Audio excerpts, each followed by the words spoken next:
रामकृष्ण हरी माननीय गुरु या माऊली गुरु श्री सतनायकर यांच्या कृपाशीर्वाद चालत आलेले पैठण वारी आणि पैठण वारीत आज पदमपुरा येथे येऊन पोहोचलो.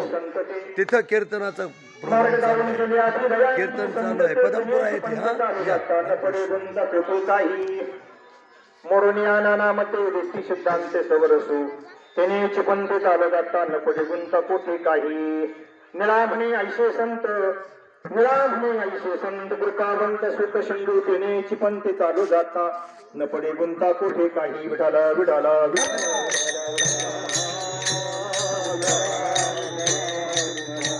मार्ग लावून गेले आधी दयानिधी संत ते तेने चिपंते चालू जाता नपडे गुंता कोठे काही प्रस्फुट प्राप्त प्रसंगी प्राप्त स्थळी कीर्तनरूपी सेवेकरिता निवड केलेला अभंग आपल्या समोर म्हणून दाखवलेला अभंग महान भगवत भक्त संत सम्राट विश्ववंदे महाराष्ट्र भूषण जगद्गुरु तुकाराम महाराज यांच्या शिष्य परंपरेतील असणारे जगद्गुरु तुकोबरायांच्या 14 टाळकऱ्यांपैकी असणारे बाल्यदशेतले असणारे महाराजांचे परम शिष्य श्री संत सम्राट निळोबराया यांचा 4 चरणाचा अभंग आज ह्या ठिकाणी कीर्तनरूपी सेवेकरिता निवड केला. विठ्ठल विठ्ठल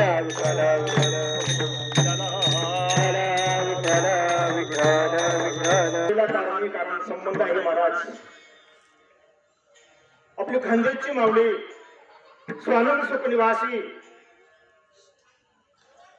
गुरुनाम गुरु कृष्णाजी माऊली जायखेडेकर यांच्या हाताने चालू केलेला भव्य पायदिंडी सोहळा परमपूज्य परमश्री आदरणीय परमार्थ प्रेमी गुरुतुल्य कुंडलिक महाराज खडक तळेकर कृष्णाजी तात्या रौंदळ आमचे तात्या बाबा आधी करून तुम्ही आपण सगळे वारकरी सगळ्यांच्या साह्याने चालू असणारा हा पायदिंडी सोहळा वर्ष 42वे आणि आज 8वा दिवस आहे.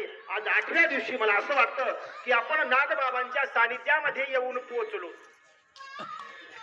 इथून मला तरी असं वाटतं काहीतरी एक 40 किलोमीटर अंतरावरती फक्त पैठण क्षेत्र आहे. उद्याचा दिवस गेला का परवाच्या दिवशी दिंडी नाथबाबांच्या चरणाजवळ पोहोचणार आणि ह्या दिंडी सोहळ्या निमित्ताने आज आपण ह्या ठिकाणी ह्या गावामध्ये या परम आणि पावन अशा पवित्र भूमीमध्ये पद्मापूर ह्या नगरीमध्ये आपण येऊन पोहोचलो. संत निळोबरायांचा हा अभंग आज ह्या ठिकाणी मुख्य निवडण्याचं अभंग मुख्य घेण्याचं कारण एकच आहे महाराज. आजचा जो दिवस आहे अतिशय महत्वाचा आहे. आजच्या तिथीला जगद्गुरु तुकोबरायांनी महाराज वैकुंठ गमन केलं. म्हणून आजची जी तिथी आहे महाराज आजच्या तिथीला तुकाराम बीज असं म्हणतात महाराज. बरं का मला असं वाटतं की 350 वर्षापेक्षाही जास्त दिवस झाले महाराज महाराजांना वैकुंठ गमन करून. आणि जी काही तीत आहे महाराजांची ती तीत तुम्ही आपण सर्वसामान्य जीव साजरी करतो हे आपल्या जीवनातलं फार मोठं भाग्य आहे महाराज. बर का संत महात्म्यांची तीत संतांची यात्रा संत महात्म्यांची पुण्यतिथी देवा